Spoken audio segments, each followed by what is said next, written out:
وَلَقَدْ يَسَّرْنَا الْقُرْآنَ لِلذِّكْرِ فَهَلْ مِن مُّدَّكِرٍ۔ الحمد لله رب العالمين، والصلاة والسلام على أشرف الأنبياء والمرسلين، أما بعد، فأعوذ بالله من الشيطان الرجيم من همزه ونفخه ونفثه. بسم الله الرحمن الرحيم. رب اشرح لي صدري ويسر لي أمري واحلل عقدة من لساني يفقه قولي. اللهم انفعنا بما علمتنا وعلمنا ما ينفعنا وزدنا علما. فبشر عبادي الذين يستمعون القول فيتبعون أحسنه. أولئك الذين هداهم الله وأولئك هم أولو الألباب. أعوذ بالله من الشيطان الرجيم. بسم الله الرحمن الرحيم. بسم الله الرحمن الرحيم. حميم والكتاب المبين. إنا جعلناه قرآنا عربيا لعلكم تعقلون. وإنه في أم الكتاب لدينا لعلي حكيم. أفنضرب عنكم الذكر صفحا أن كنتم قوما مسرفين. وكم أرسلنا من نبي في الأولين وما يأتيهم من نبي إلا كانوا به يستهزئون. فأهلكنا أشد منهم بطشا ومضى مثل الأولين. أعوذ بالله من الشيطان الرجيم. بسم الله الرحمن الرحيم. حامیم والکتاب المبین. حامیم حروف مقطعات میں سے ہے، اور حروف مقطعات یہ سورتوں کے شروع میں آتے ہیں۔ ان حروف کو حروف مقطعات قاف طا عین اس لیے کہا جاتا ہے۔ مقطعات کا مطلب ہے ایسے حروف جن کو کاٹ کر پڑھا جائے، کاٹ کر یعنی الگ الگ کر کے مکمل پڑھا جائے۔ جیسے حامیم ہے تو حامیم میں حا کو الگ کاٹ کر، میم کو الگ کاٹ کر مکمل پڑھا جاتا ہے، اور قرآن کریم کے دیگر الفاظ کی طرح، دیگر حروف کی طرح ان کو ملا کر زبر زیر پیش کی صورت میں نہیں پڑھا جاتا۔ حا کو الگ، میم کو الگ، اس لیے انہیں حروف مقطعات کہا جاتا ہے۔ اور یہ قرآن کریم میں صرف سورتوں کے شروع میں آتے ہیں، درمیان میں یا آخر میں نہیں آتے۔ تو یہ حروف مقطعات جن صورتوں کے شروع میں بھی آتے ہیں تو در حقیقت یہ حروف قرآن کریم کے معجزہ ہونے پر دلالت کرتے ہیں، جس کی تفصیل پہلے کئی دفعہ گزر چکی ہے۔ اسی لیے ان حروف مقطعات کے بعد ہمیشہ تقریباً قرآن کا یا کتاب کا یا وحی کا ذکر ہوتا ہے۔ یہاں بھی ذکر ہے والکتاب المبین، یہاں واو قسم کے معنی میں ہے، قسم ہے کتاب کی، المبین واضح کتاب کی قسم، جو واضح ہے ہر لحاظ سے، جو محکم ہے، جس کے احکامات بڑے ہی واضح ہیں اور کوئی مبہم اس کے احکامات نہیں ہیں۔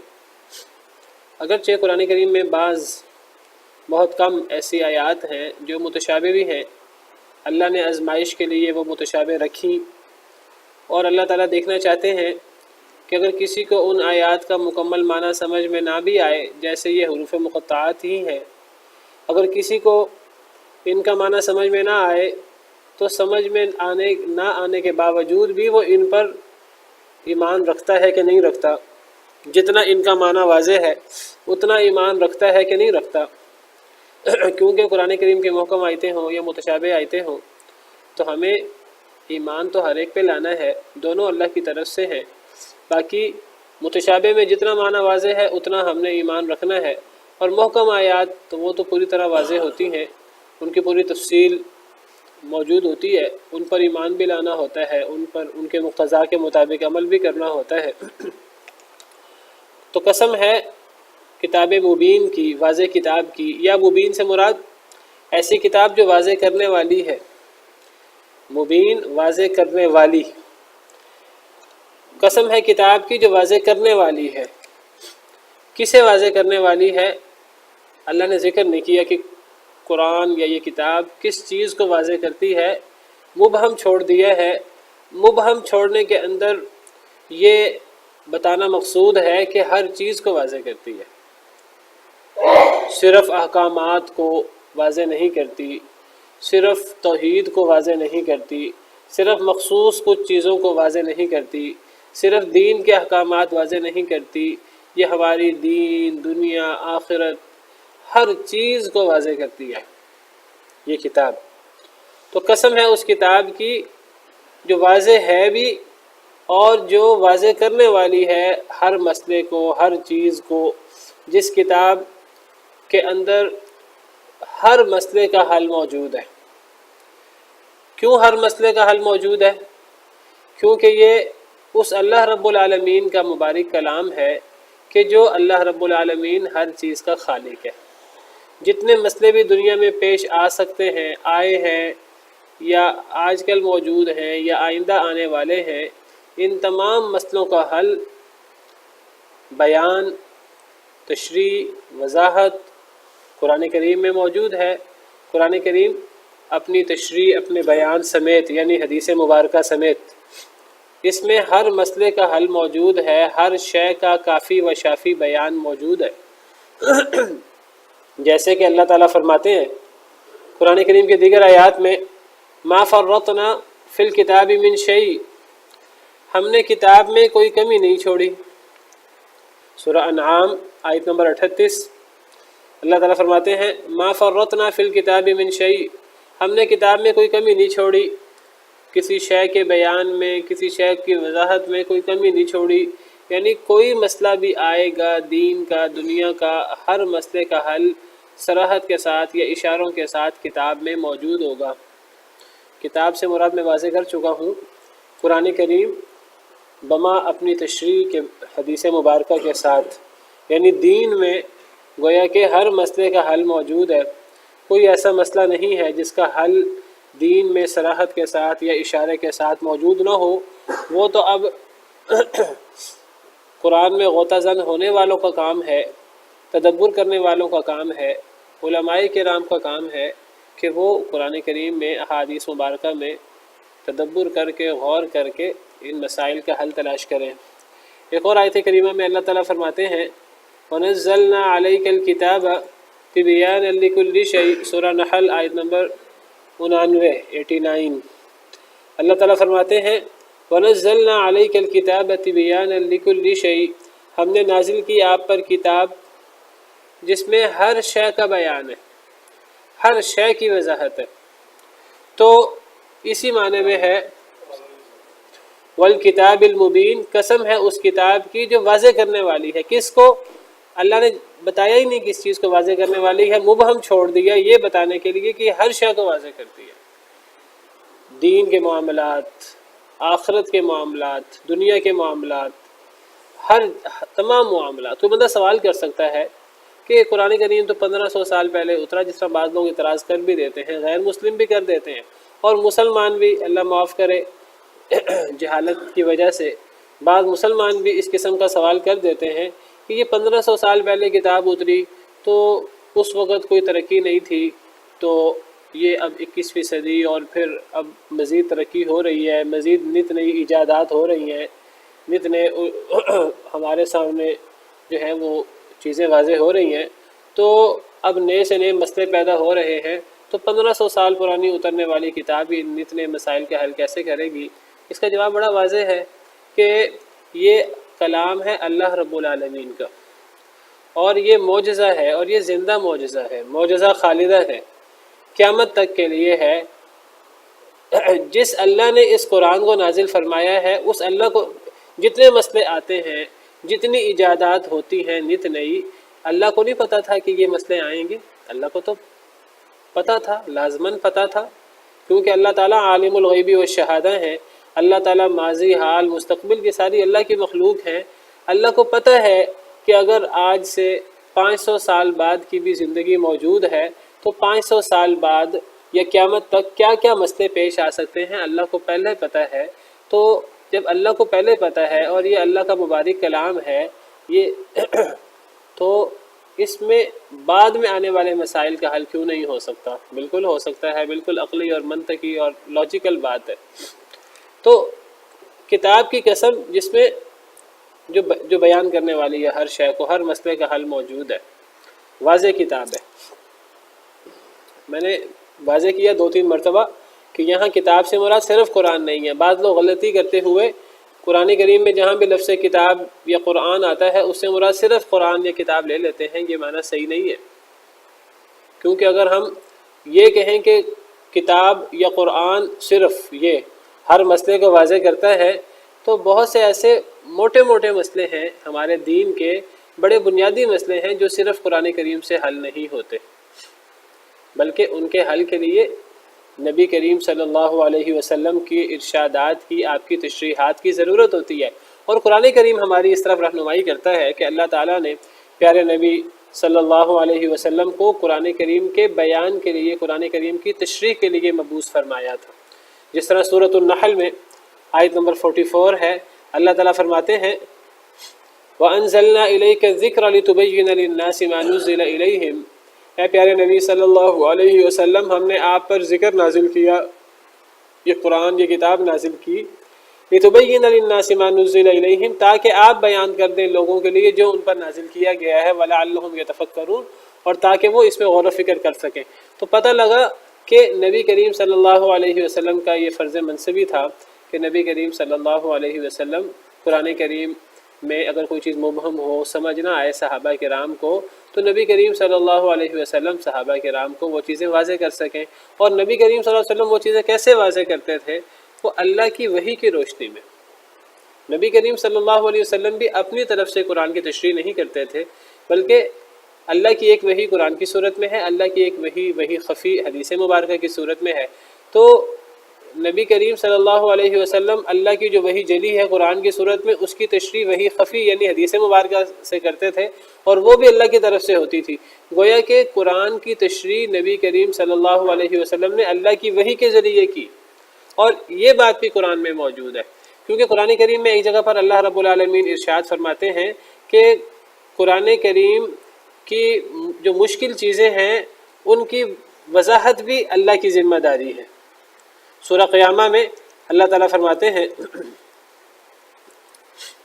سورہ قیامہ آیت نمبر 19، اس میں اللہ تعالیٰ قرآن کریم کا ذکر فرما رہے ہیں، اور اللہ تعالیٰ فرماتے ہیں کہ اے نبی صلی اللہ علیہ وسلم، یہ آیت نمبر 16 سے لے کے 19 تک 4 آیات میں اللہ تعالیٰ فرماتے ہیں اے نبی صلی اللہ علیہ وسلم اپنی زبان کو جلدی جلدی حرکت نہ دیں، ان علینا جمعہ وقرآنہ، اس قرآن کو جمع کرنا یعنی اس کی حفاظت کرنا اور اس کو پڑھنا یہ ہماری ذمہ داری ہے۔ جب ہم پڑھیں تو آپ اس کو ایک دفعہ دہرا دیں۔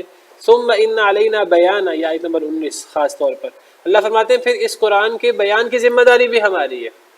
اس قرآن کے بیان کی یعنی اس قرآن کی تشریح کی ذمہ داری کس کی ہے؟ اس آیت کریمہ سے پتہ لگا اللہ کی ذمہ داری ہے۔ اور سورہ نحل آیت نمبر 44 جو ابھی میں نے اس سے پہلے آپ کے سامنے رکھی، اس میں اللہ تعالیٰ فرماتے ہیں کہ اے نبی صلی اللہ علیہ وسلم، ہم نے آپ پر قرآن اس لیے نازل کیا تاکہ آپ اس قرآن کو لوگوں کے سامنے آپ واضح کریں۔ یہاں اللہ فرماتے ہیں یہ ہم نے واضح کرنا ہے، وہاں اللہ فرماتے ہیں اے نبی صلی اللہ علیہ وسلم یہ آپ نے واضح کرنا ہے۔ تو گویا کہ اللہ کا واضح کرنا اور نبی صلی اللہ علیہ وسلم کا واضح کرنا یہ ایک ہی چیز ہے۔ ایک ہی چیز کیوں ہے؟ کیونکہ نبی کریم صلی اللہ علیہ وسلم دین کے معاملے میں جو کچھ فرماتے تھے وہ اللہ کی طرف سے ہوتا تھا، وہ اپنی طرف سے نہیں ہوتا تھا۔ گویا کہ آٹومیٹک نتیجہ نکلا قرآن کریم کی آیات کو جمع کرنے سے۔ یہ ساری میں نے آپ کے سامنے قرآن کی آیتیں رکھی ہیں ان لوگوں کے لیے جو احادیث مبارکہ کے بارے میں شکوک و شبہات کا شکار ہے، اور یہ ایک بہت بڑا ایمان کا، دین کا مسئلہ ہے۔ آج کل پڑھے لکھے لوگ نیٹ وغیرہ پر زیادہ تر یہ فتنہ پھیلا ہوا ہے، غیر مسلموں کی طرف سے، مستشرقین کی طرف سے، ہمارے متجدد قسم کے جو لوگ ہیں، تو انہوں نے غیر مسلموں کے اعتراضات پڑھ کے ان کا ذہن بھی اس طرح بن گیا ہے کہ احادیث مبارکہ جو ہیں یہ حجت نہیں ہے اور یہ شکوک و شبہات پیدا کرتی ہیں، اور اصل حجت قرآن ہے، قرآن قطعی ہے، یہ بات صحیح نہیں ہے۔ قرآن کریم سے پتہ لگتا ہے کہ جس طرح قرآن وحی ہے اسی طرح حدیث بھی وحی ہے۔ تو قرآن اکیلا دین کے ہر مسئلے کو واضح نہیں کرتا، قرآن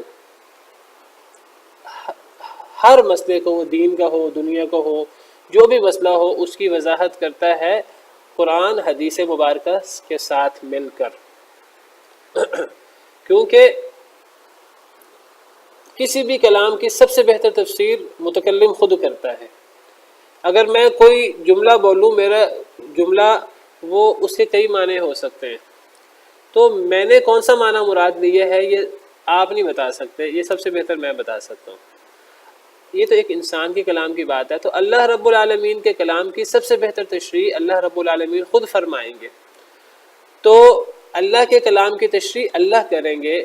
اب اللہ کی طرف سے نبی کریم صلی اللہ علیہ وسلم کو وحی ہوتی تھی، آپ کو ہم نبی مانتے ہیں، نبی ماننے کا مطلب بھی یہ آپ کا اللہ سے رابطہ ہے ڈائریکٹ۔ تو اللہ تعالیٰ فرماتے ہیں میں قرآن کی تشریح کروں گا، پھر اللہ فرماتے ہیں اے نبی صلی اللہ علیہ وسلم یہ تشریح آپ نے کرنی ہے۔ پتہ لگا نبی کریم صلی اللہ علیہ وسلم نے قرآن کی تشریح اللہ کی وحی کی روشنی میں کی ہے۔ تو گویا کہ قرآن کی تشریح نبی صلی اللہ علیہ وسلم نے اللہ کی وحی کی روشنی میں کی، گویا کہ قرآن کی تشریح اللہ نے ہی کی۔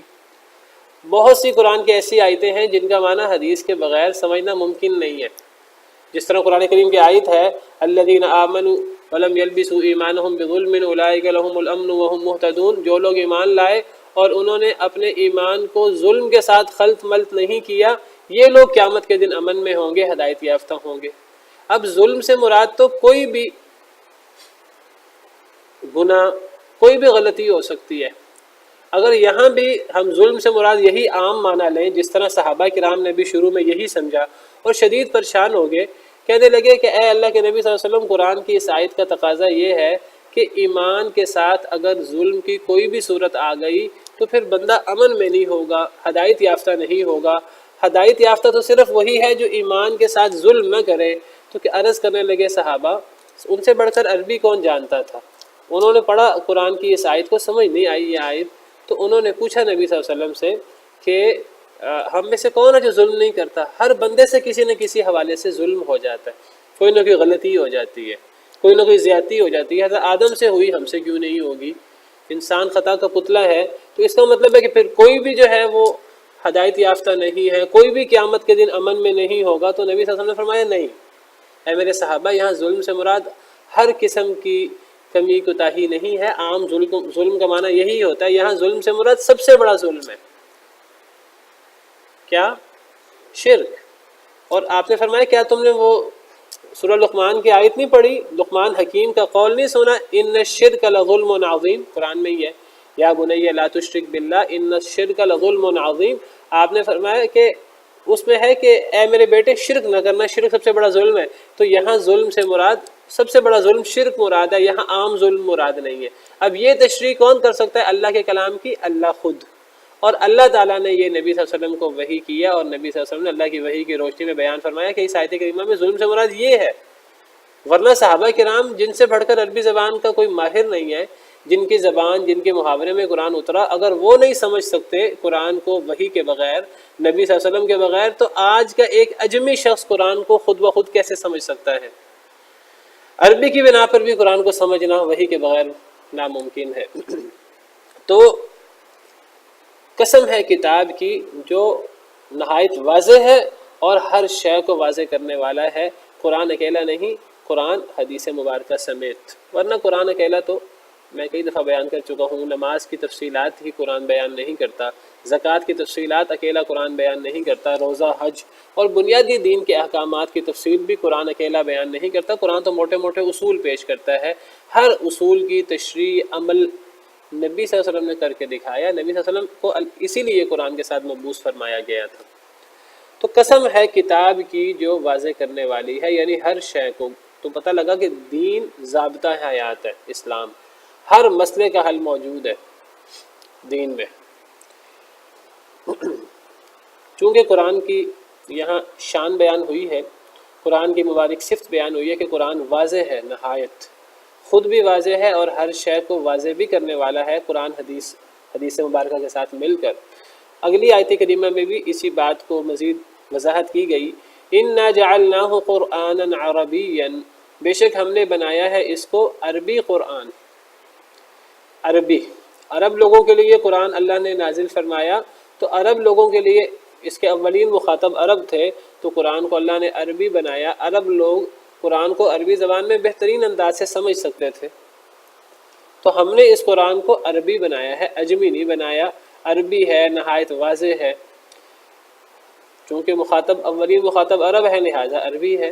لعلکم تعقلون، کیوں عربی میں اتارا، اجمی میں کیوں نہیں اتارا؟ لعلکم تعقلون، تاکہ تم عقل کرو، تاکہ تمہیں سمجھ آئے، تاکہ تم غور و فکر کر سکو، کیونکہ قرآن کے اولین مخاطب عرب تھے۔ اگر قرآن کے اولین مخاطب عجم ہوتے تو قرآن اجمی زبان میں اترتا، لیکن چونکہ قرآن کے اولین مخاطب عرب تھے، قریش مکہ، پھر انصار، عرب سارا، پھر اس کے بعد دین اسلام عجم میں پھیلا ہے، تو اللہ کی حکمت بالغہ یہ ہوئی کہ قرآن کریم عربی زبان میں اترے۔ وَإِنَّهُ فِي أُمِّ الْكِتَابِ لَدَيْنَا لَعَلِيٌّ حَكِيمٌ، اور بے شک وہ یعنی قرآن کی بات ہو رہی ہے، بے شک وہ یعنی قرآن یعنی یہ کتاب عربی زبان میں مذکر ہے، ہم اردو میں کتاب کو مؤنث بولتے ہیں، عربی زبان میں یہ مذکر ہے۔ وَإِنَّهُ، اور بے شک وہ یعنی یہ قرآن یہ کتاب، فی ام الکتاب، یہ ام الکتاب میں ہے، لدینا جو ہمارے پاس ہے، قرآن ام الکتاب میں ہے۔ کیا مطلب؟ ام الکتاب کہتے ہیں لوح محفوظ کو، جو ہر چیز کی اصل ہے، جو سب کتابوں کی ماں ہے، جسے ام الکتاب کہتے ہیں۔ وَعِندَهُ ام الکتاب، اور اللہ کے پاس ام الکتاب ہے، لوح محفوظ ہے۔ تو فرمایا کہ وَإِنَّهُ فِي أُمِّ الْكِتَابِ، قرآن کی شان یہ ہے کہ قرآن سارے کا سارا ام الکتاب میں موجود ہے، لوح محفوظ میں موجود ہے، یہ سارے کا سارا۔ وہ ام الکتاب لدینا جو ہمارے پاس ہے، ہمارے پاس ہے کیا مطلب؟ یعنی اس کتاب کی شان یہ ہے لوح محفوظ کی کہ وہ اللہ کے پاس ہے، اوپر آسمانوں کے اوپر ہے، اللہ کے پاس ہے، تو قرآن کریم سارا اس میں موجود ہے۔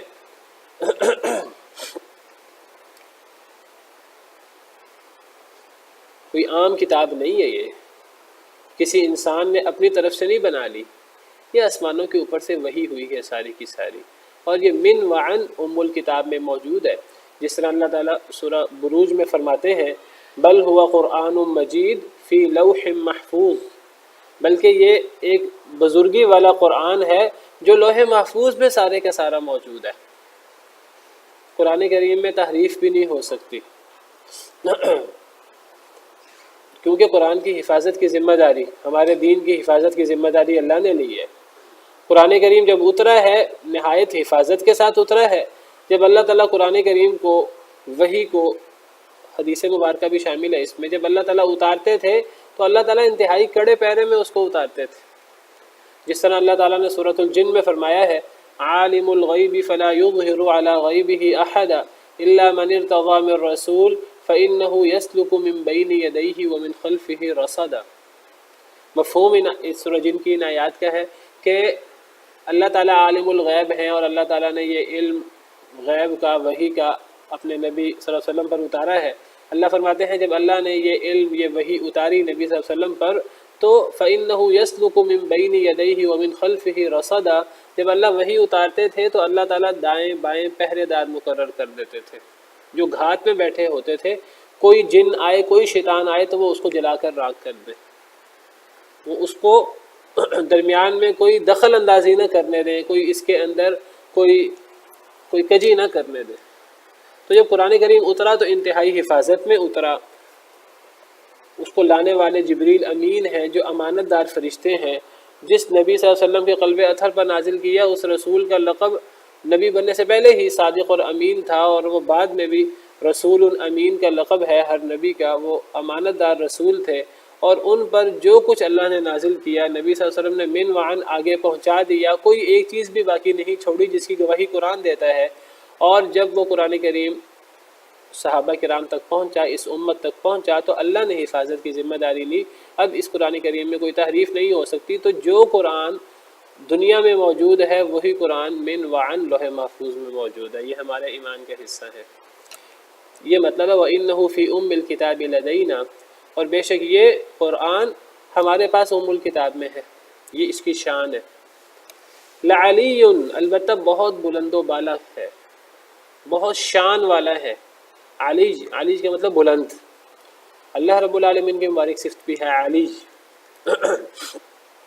وَهُوَ الْعَلِيُّ الْعَظِيمُ، اللہ تعالیٰ بہت بلند ہیں، شان والے ہیں، العظیم بہت بڑے ہیں۔ تو یہ قرآن کی بھی صفت ہے مبارک۔ قرآن کی ایک صفت یہ پیچھے قرآن کی صفت بیان کی کہ مبین ہے، پھر اس کی صفت بیان کی کہ یہ عربی زبان میں ہے تاکہ تم عقل کرو، پھر اس کی صفت بیان کی کہ یہ لوح محفوظ میں موجود ہے، پھر اس کی صفت بیان کی البتہ یہ بہت شان والا ہے، بہت بلند ہے، بہت بلند اور شان والا قرآن ہے، شان والی کتاب ہے، عام کتاب نہیں ہے۔ اور پھر اس کی صفت بیان کی حکیم، بہت ہی حکمت والی کتاب ہے۔ قرآن کی صفت ہے حکیم، اللہ کی صفت بھی ہے حکیم، قرآن کی صفت بھی ہے حکمت و دانائی سے مالا مال ہے، بھرا ہوا ہے۔ ایک ایک آیت کریمہ جو ہے وہ ایسی ہے کہ جس کے اندر علم و حکمت کے دریا ہیں، سمندر ہیں، کوئی گہرائی میں اترنے والا ہو، کوئی غور و فکر کرنے والا ہو تو قرآن کریم کی ایک ایک آیت سے بہت سارے مسئلے نکال سکتا ہے علم و حکمت کے۔ تو قرآن کی صفت ہے کہ یہ حکیم ہے۔ حکیم کا ایک معنی تو حکمت والی کتاب، اور حکیم کا دوسرا معنی کہ محکم کتاب۔ محکم کا مطلب کیا ہوتا ہے؟ مضبوط۔ محکم بمانا مضبوط، مضبوط بمانا نہایت واضح اپنے مفہوم میں، دونوں معنی حکیم کے ہوتے ہیں۔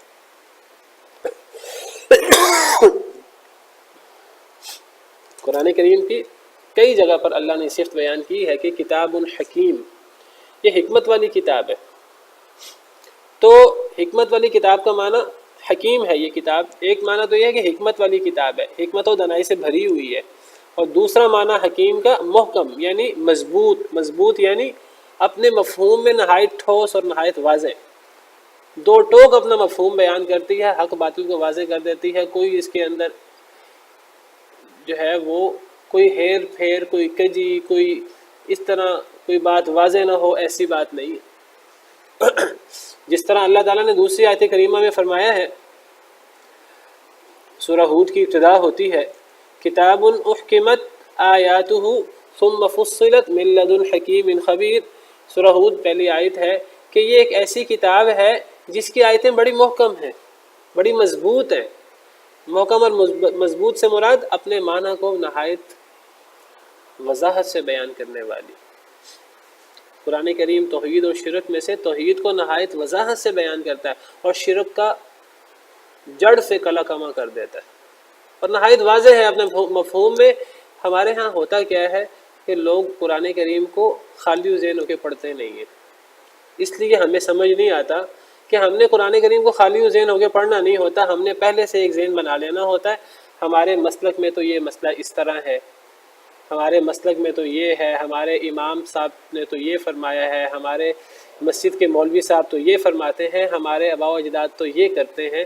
اب ہم نے وہی چیزیں قرآن سے لینی ہوتی ہیں، مل جائیں تو ٹھیک ہے، نہیں لینی ہوتی تو توڑ موڑ کے قرآن سے نکال لینی ہوتی ہے۔ اس لیے ہمارے سامنے ایک مسئلہ واضح نہیں ہوتا، قرآن سے بھی واضح نہیں ہوتا۔ قرآن موجود ہے پھر بھی مسلمانوں میں نبی صلی اللہ علیہ وسلم نور ہے، بشر ہیں، توحید اور شرک کے مسئلے واضح ہی نہیں ہوتے۔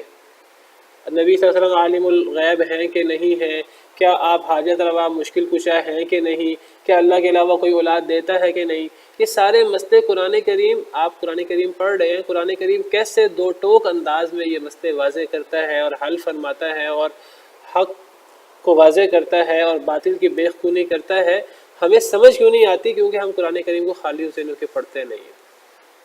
جس طرح علامہ اقبال نے فرمایا تھا کہ خود کو نہیں قرآن کو بدل دیتے ہیں، کس قدر ہوئے فقیہان حرم بے توفیق۔ حالانکہ قرآن نہایت واضح، قرآن کا لقب ہی ہے فرقان، حق اور باطل میں فرق کرنے والی کتاب، یہ باطل کی بیخونی کرتا ہے اور حق کا بول بالا کرتا ہے۔ تو حکیم کے دو معنی ہیں، ایک حکمت والی کتاب اور دوسری نہایت واضح اور محکم اور مضبوط کتاب جو اپنے اپنی بات کو نہایت دلائل کے ساتھ نہایت مضبوط طریقے سے بیان کرتی ہے۔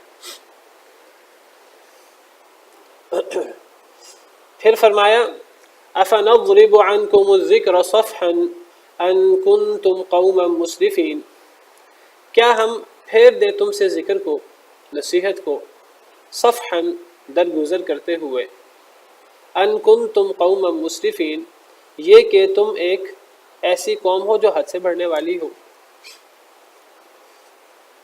اللہ تعالیٰ فرماتے ہیں کہ اے قریش مکہ، اللہ نے تم میں رسول مبعوث فرمایا، اس رسول پر اللہ نے اپنی کتاب، اپنی وحی نازل فرمائی، اور وہ رسول اپنی جان کو ہلکان کیے ہوئے ہیں تمہارے پیچھے، اور ممکن ہے وہ اپنے آپ کو ہلاک کر ڈالیں تمہارے پیچھے کہ تم ہدایت کیوں نہیں حاصل کر رہے۔ رسول تمہیں دن رات تمہیں نصیحت کرتے ہیں قرآن سے، اور تمہیں اللہ کے دین کی طرف بلاتے ہیں، لیکن تم سنی انسنی کر دیتے ہو، تم رسول کی بات نہیں سنتے، اور جب تم رسول کی بات نہیں سنتے تو پھر کیا تمہارا یہ خیال ہے، کیا تم یہ سمجھتے ہو کہ ہم نہیں سنیں گے تو اللہ تعالیٰ قرآن کریم کو نازل کرنا بند کر دیں گے؟ اگر ہم نہیں مانیں گے تو کیا اللہ تعالیٰ قرآن بھیجنا بند کر دیں گے، نصیحت کرنا بند کر دیں گے؟ اللہ فرماتے ہیں ہرگز نہیں، تم مانو یا نہ مانو اللہ نے تو قرآن اتارنا ہی اتارنا ہے، تم مانو یا نہ مانو اللہ نے تو واعظ کرنا ہی کرنا ہے، اللہ نے نصیحت کرنی ہی کرنی ہے۔ تم نے مان لیا تو بہت اچھی بات ہے، تم اگر نہیں مانو گے تو تمہاری اولاد میں سے کوئی ہوگا ماننے والا، تم نہیں مانو گے۔ ایسے اللہ نے بہت سے نیک ہستیاں پیدا کی ہیں جو قرآن کو مانتی ہیں، اگر تم نہیں مانو گے تو کیا اللہ غصے میں آ کر قرآن بھیجنا ہی بند کر دیں گے؟ نہیں، ایسا نہیں ہو سکتا۔ اگر تم ہدایت حاصل نہیں کرنا چاہتے، تم اللہ کے غضب کا شکار ہونا چاہتے ہو، تو اللہ تمہاری وجہ سے اپنی ہدایت کو مکمل کیے بغیر نہیں رہیں گے۔ تم مانو یا نہ مانو اللہ تو قرآن کو اتاریں گے ہی اتاریں گے، مکمل کریں گے ہی کریں گے۔ اللہ نے اس دین کو مکمل کر دینا ہے نبی کریم صلی اللہ علیہ وسلم پر۔ تو اگر تم اسراف کرنے والے ہو، حد سے بڑھنے والے ہو، تو کیا ہم پھیر دیں تم سے ذکر کو درگزر کرتے ہوئے، ہم تم پہ ذکر نازل ہی نہ کریں؟ نہیں، اللہ نے تو ذکر نازل کرنا ہی کرنا ہے۔ تم نہیں مانو گے تو اور مان لیں گے۔ ابو بکر عمر تو ہیں، نبی صلی اللہ علیہ وسلم کے صحابہ کرام تو ہیں جو مان لیں گے، تو تمہاری وجہ سے اللہ تعالیٰ خیر و برکت سے مسلمانوں کو کیوں محروم کرے؟ ممکن ہے تمہاری اولاد میں ایسے لوگ آنے والے ہوں جو قرآن کو مانیں، تو اگر تم نہیں مانو گے تو اللہ تعالیٰ تمہاری وجہ سے، تمہاری نحوست سے اللہ تعالیٰ دین کو ہی نازل نہ کریں، ایسا نہیں ہو سکتا۔ یہ اللہ کا رحم ہے، یہ اللہ تعالیٰ کا انعام ہے، احسان ہے اپنے بندوں پر، کہ اللہ بہت سارے لوگ، زیادہ لوگ ہیں جو نہیں مانتے، اللہ زیادہ لوگوں کے نہ ماننے کی وجہ سے اللہ تعالیٰ نصیحت کو ختم نہیں کرتے۔ اللہ اپنی رحمت، اپنے انعام کو بعض لوگوں کے یا زیادہ لوگوں کے نہ ماننے کی وجہ سے ختم نہیں کرتے۔ اللہ فرماتے ہیں اگر دنیا میں ایسے لوگ ہیں جو نصیحت پر عمل کرنے والے چاہے تھوڑے ہیں، اللہ تعالیٰ ان کے لیے نصیحت اتارتے رہتے ہیں، ورنہ اگر اللہ تعالیٰ غصے میں آ کر نصیحت بھیجنا بند کر دیتے، قرآن کریم کو نازل کرنا بند کر دیتے، تو جو لوگ قرآن کو ماننے والے ہیں تو وہ بھی اس خیر کثیر سے محروم ہو جاتے۔ نبی کریم صلی اللہ علیہ وسلم اور صحابہ کرام بھی اس خیر کثیر سے محروم ہو جاتے۔ تو اللہ تعالیٰ کسی کے ظلم زیادتی کی سزا دوسرے کو نہیں دیتے۔ کوئی نہ مانے اس کا نقصان ہے، اللہ تو اپنا دین مکمل کریں گے ہی کریں گے۔ جو نیک ہستیاں اللہ کے دین پر عمل کرنے والی ہیں چاہے تھوڑی ہیں، اللہ ان کے لیے دین کو مکمل کریں گے۔ تو کیا ہم پھیر دیں تم سے ذکر کو درگزر کرتے ہوئے، ہم تم سے ذکر کو پھیر دیں، ہم ذکر اتارنا ہی بند کر دیں؟ کیوں؟ کیونکہ تم مسرف قوم ہو، حد سے بڑھنے والی قوم ہو۔ ایک سوال ہے، اس سوال کے اندر انکار ہے، ایسا نہیں ہو سکتا۔ یہ ایک تفسیر ہے اس آیت کریمہ کی کہ تمہارے اسراف اور تمہارے نہ ماننے، تمہاری زیادتیوں کی وجہ سے ہم دین کو مکمل ہونے سے نہیں روکیں گے، دین کو ہم مکمل کریں گے ہی کریں گے، کیونکہ اللہ نے طے کر رکھا ہے، اللہ نے اس دین کو مکمل کرنا ہے نبی صلی اللہ علیہ وسلم پر، اور اللہ نے کر دیا۔ الیوم اکملت لکم دینکم واتممت علیکم نعمتی، کر دیا ہے۔ تو کافروں کی وجہ سے اللہ نے اس کو مکمل ہونے سے روکا نہیں۔ اذان کے بعد تو اس آیت کریمہ کی ایک تفسیر یہ ہے کہ اگر تم لوگ زیادتی کرنے والے ہو، حد سے بڑھنے والے ہو، انکار میں، نہ ماننے میں، تو تمہارے انکار کرنے کی وجہ سے، تمہارے کفر و شرک کرنے کی وجہ سے ہم دین کو مکمل کرنے سے روکیں گے نہیں، ہم دین کو پھر بھی مکمل کریں گے ان لوگوں کے لیے جو دین پر عمل کرنے والے لوگ ہیں۔ دیکھیے، دنیا میں شیطان کے پیروکار کتنے ہی زیادہ کیوں نہ ہوں، لیکن چونکہ دنیا میں نیک لوگ بھی ہوتے ہیں، چاہے وہ تھوڑے کیوں نہ ہوں، تو اللہ رب العالمین قدردان ہے نیک لوگوں کے۔ تو چاہے نیک لوگ تھوڑے کیوں نہ ہوں، تو جب دنیا میں ایسے لوگ موجود ہمیشہ سے رہتے ہیں اور آئندہ بھی رہیں گے، چاہے وہ تھوڑے ہی کیوں نہ ہوں، جو دین پر عمل کرنے والے ہیں، اللہ رب العالمین کے احکامات پر عمل کرنے والے ہیں، اللہ کے دین کے لیے قربانیاں دینے والے ہیں، تو اگر دنیا میں زیادہ لوگ اللہ کے نافرمانی کیوں نہ ہوں، پھر بھی اللہ تعالیٰ اپنی رحمتیں نازل کرتے رہتے ہیں ان تھوڑے لوگوں کے لیے جو اللہ کے احکامات پر عمل کرنے والے ہوتے ہیں۔ یہ بات یاد رکھیے، اگر اس دنیا میں نیک لوگ ختم ہو جائیں تو دنیا کا نظام بھی چلنا بند ہو جائے، کیونکہ اگر دنیا کے اندر کوئی خیر ہے، اگر دنیا کے اندر اللہ کی کوئی نعمت نازل ہوتی ہے تو برے لوگوں کے لیے نازل نہیں ہوتی، وہ در حقیقت ان نیک لوگوں کی وجہ سے نازل ہوتی ہے، چاہے وہ تھوڑے ہیں، چاہے یہ برے اور نیک لوگوں کا تقابل یہ 1% اور 99% کا یا اس سے بھی زیادہ کیوں نہ ہو جائے، پھر بھی وہ تھوڑے لوگ اللہ کو اتنے محبوب ہوتے ہیں کہ اللہ ان تھوڑے لوگوں کی وجہ سے زیادہ لوگوں کی زیادتیوں کو صرف نظر کرتے رہتے ہیں۔ اللہ فرماتے ہیں اللہ تعالیٰ اس وقت تک کسی قوم پر عذاب نہیں بھیجتے جب اس قوم میں استغفار کرنے والے موجود ہوں، چاہے وہ تھوڑے کیوں نہ ہوں۔ اگر ایک قوم میں استغفار کرنے والے موجود ہوں، پوری قوم پر عذاب آنے سے رک جاتا ہے۔ وما كان الله ليعذبهم وانت فيهم، سورہ انفال میں ہے، اللہ ان کو عذاب نہیں دے گے کہ ان میں اے نبی آپ موجود ہیں جب تک۔ وما كان الله معذبهم وهم يستغفرون، اللہ انہیں عذاب نہیں دیں گے جب تک یہ ان میں استغفار کرنے والے موجود ہیں۔ تو نبی کی موجودگی پوری قوم کو عذاب آنے سے روک دیتی ہے، اور اگر اللہ نے غصے میں عذاب بھیجنا ہوتا ہے، اللہ نبی کو نیک لوگوں کو نکال دیتے ہیں تاکہ اب اللہ کے عذاب کے نزول کے لیے زمین ہموار ہو جائے، کیونکہ پھر خیر و برکت ختم ہو جاتی ہے۔ وہ خیر و برکت کچھ نیک لوگوں کی وجہ سے ہوتی ہے، وہ نیک لوگ تھوڑے ہوں اللہ کو بڑے محبوب ہوتے ہیں۔ دنیا میں کوئی خیر ہے، اگر نظام دنیا کا چل رہا ہے تو یاد رکھیے وہ کچھ اللہ والوں کی وجہ سے، اور وہ ہیں دنیا میں چاہے تھوڑے ہیں، انہی کی وجہ سے یہ ساری رحمتیں اور ساری نعمتیں، یہ ساری بارشیں یہ اللہ کی جاری و ساری ہیں۔ تو یہ اللہ کی قدردانی ہے ان تھوڑے لوگوں کے لیے۔ تو زیادہ لوگ اگر انکار کرنے والے ہو جائیں، زیادہ لوگ اگر اسراف کرنے والے ہو جائیں، حد سے بڑھنے والے ہو جائیں، ایسے لوگ بھی ہیں جو نبی بھی ہیں اور نبی کے ساتھ ایمان لانے والے لوگ بھی ہیں، اللہ نے ان کے لیے کتاب کو مکمل کرنا ہی کرنا ہے، دین کو بھیجنا ہی بھیجنا ہے، نصیحت کو اتارنا ہی اتارنا ہے۔ زیادہ اسراف کرنے والوں، زیادہ انکار کرنے والوں کی وجہ سے اللہ تعالیٰ دین کو مکمل ہی نہ کرے، ایسا نہیں ہو سکتا۔ یہ مطلب ہے افنضرب عنکم الذکر، کیا ہم پھیر دیں تم سے ذکر کو صفحاً درگزر کرنا، فاصفح عنہم وقل سلام، آپ ان سے درگزر کریں، اعراض کرنا، منہ موڑنا۔ فاصفح عنہم کا مطلب یہ ہے آپ ان سے منہ موڑیں، درگزر کریں۔ تو کیا ہم پھیر دیں ان سے ذکر کو صفحاً درگزر کرتے ہوئے، اعراض کرتے ہوئے، اس لیے کہ یہ مسرف قوم ہے، حد سے بڑھنے والے قوم ہے، کیا اس لیے ہم اب ذکر کو اتارنا بند کر دیں؟ نہیں، ایسا نہیں ہو سکتا۔ یہ ایک مفہوم ہے اس آیت کریمہ کا کہ کافروں کے کفر، مشرکوں کے شرک اور نافرمانوں کے نافرمانی کی وجہ سے اللہ دین کو مکمل کرنے سے نہیں روکیں گے، اللہ دین کو مکمل کریں گے ہی کریں گے۔ دوسرا معنی بعض مفسرین نے کیا ہے کہ یہاں عذاب مراد ہے کہ اگر تم مسرف قوم ہو تو تمہارا خیال یہ ہے کہ ہم تم پہ عذاب نہیں بھیجیں گے۔ اگر عذاب آنے میں لیٹ ہو رہی ہے، دیر ہو رہی ہے، تو دیر کا مطلب یہ نہیں ہے کہ اللہ عدل و انصاف نہیں کریں گے، اللہ ظالموں کی پکڑ نہیں کریں گے، ایک وقت آئے گا کہ پکڑ ہو کر رہے گی۔ تو یہ دونوں معنی اس آیت کریمہ کے کیے گئے ہیں۔ وَكَمْ أَرْسَلْنَا مِن نَبِيٍّ فِي الْأَوَّلِينَ، اللہ تعالیٰ فرماتے ہیں وَكَمْ أَرْسَلْنَا، کتنے ہی ہم نے بھیجے، من نبیین، نبیوں سے، فی الاولین، پچھلے لوگوں میں۔ آپ سے پہلے اے اللہ کے نبی صلی اللہ علیہ وسلم ہم نے کتنے ہی نبی بھیجے، پچھلی بھی قومیں تھیں قریش کے علاوہ، ہم نے ان میں بھی کتنے نبی بھیجے۔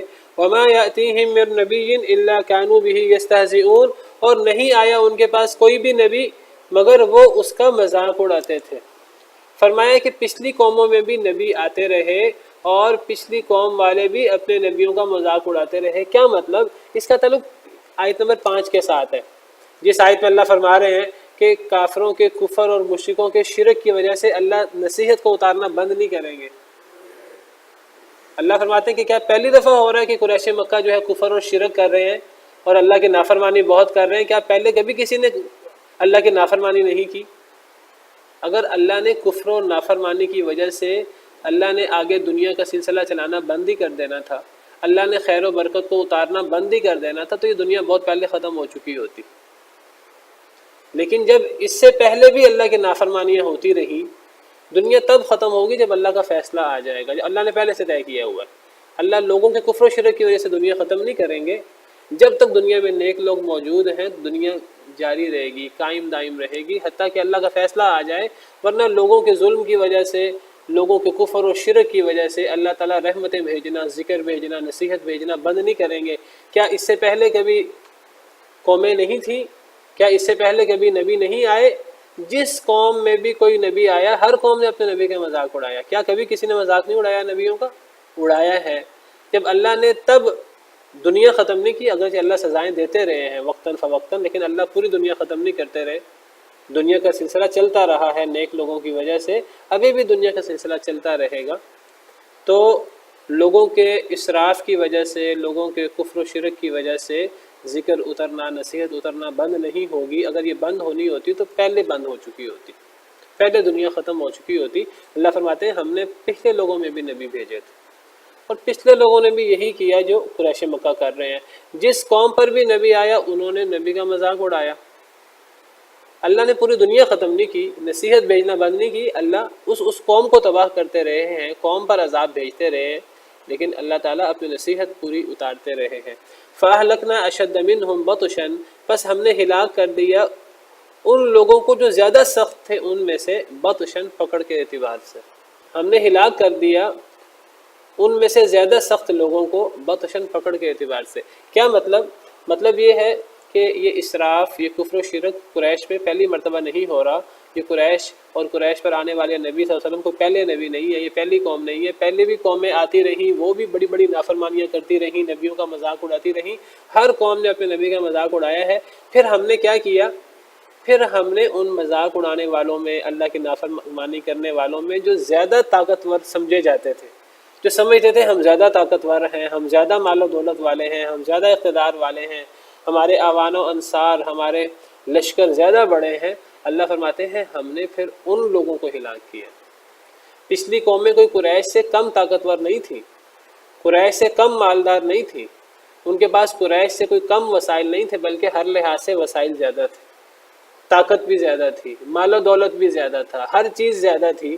لیکن جب ان کی زیادہ طاقت، زیادہ مال، زیادہ اقتدار، زیادہ ان کے اعوان و انصار انہیں اللہ کی طرف سے آنے والی ہلاکت سے نہیں بچا سکے، تو قریش تو ان سے ہر لحاظ سے کم ہے، قریش کیسے بچ سکیں گے اللہ کے عذاب سے؟ اللہ کا عذاب قریش پر بھی آئے گا، اگرچہ اللہ قریش کے ان کرتوتوں کی وجہ سے نصیحت کو اتارنا بالکل بند نہیں کریں گے، نصیحت اتر کر رہے گی۔ ہاں اگر قریش اپنے اس کفر و شرک پر بضد رہے، مصر رہے، تو پچھلی قوموں میں اللہ نے قریش سے زیادہ جو لوگ سخت تھے اللہ نے ان کو بھی تباہ و برباد کیا تھا۔ فَأَهْلَكْنَا أَشَدَّ مِنْهُمْ بَطْشًا، پس ہم نے ہلاک کر دیا تھا جو ان سے بھی زیادہ سخت تھے پکڑ کرنے کے اعتبار سے۔ پکڑ کرنے کے اعتبار سے کیا مطلب؟ کہ ایسے لوگ جو اپنے دشمنوں کی پکڑ کرتے تھے تو قریش سے زیادہ سخت پکڑ کرتے تھے۔ قریش تو کم طاقتور ہیں، وہ جب اپنے دشمنوں کے خلاف لڑتے تھے تو وہ اپنے دشمنوں پر بڑا ظلم زیادتی کرتے تھے، بڑا قابو پایا کرتے تھے، تو اللہ نے ایسے طاقتور لوگوں کو بھی ہلاک کر دیا، تو قریش کس کھیت کی مولی ہے۔ وَمَضَى مَثَلُ الْأَوَّلِينَ، اور گزر چکی مثال پچھلے لوگوں کی، پچھلے لوگوں کی مثال گزر چکی، پچھلی قوموں کی مثالیں، قوم عاد، قوم سمود، ساری مثالیں قرآن کریم میں گزر چکی ہیں۔ مفسرین کہتے ہیں یہاں مثال سے مراد عذاب ہے ان لوگوں پر، جو اللہ کا عذاب آیا وہ عذاب کی مثالیں گزر چکی ہیں۔ اللہ نے قوم نوح کو طوفان سے ہلاک کر دیا، قوم عاد کو اللہ تعالیٰ نے جو ہے وہ 8 دن اور 7 راتیں ہوائیں بھیج کر ہلاک کر دیا، قوم سمود کو اللہ نے چیخ کے ذریعے اور زلزلے کے ذریعے ہلاک کر دیا، قوم لوط کو اللہ نے بستی کو الٹا کر اور پتھروں کی بارش کر کے ہلاک کر دیا، کسی قوم کو کس طرح، کسی قوم کو کس طرح، تو پہلے لوگوں کی مثالیں گزر چکی ہیں۔ تو اللہ تعالیٰ کسی کے کفر و شرک کی وجہ سے خیر و برکت کو بالکل بند نہیں کر دیتے، ہاں اللہ ان لوگوں کو ڈھیل دیتے ہیں، پھر اللہ تعالیٰ ان لوگوں کا کلا کما کر دیتے ہیں، لیکن ان کی وجہ سے اللہ تعالیٰ دوسرے لوگوں کے لیے خیر اور نصیحت کے اتارنے کو بند نہیں کرتے، بلکہ خیر بھی جاری رہتی ہے۔ چلیں جی، وقت ختم ہو گیا، تو پھر آج کے لیے اتنا ہی کافی ہے، باقی انشاءاللہ کل۔ سبحانک اللہم ربنا وبحمدک، اشہد ان لا الہ الا انت، استغفرک واتوب في رحبه تحلو الحياة شوقا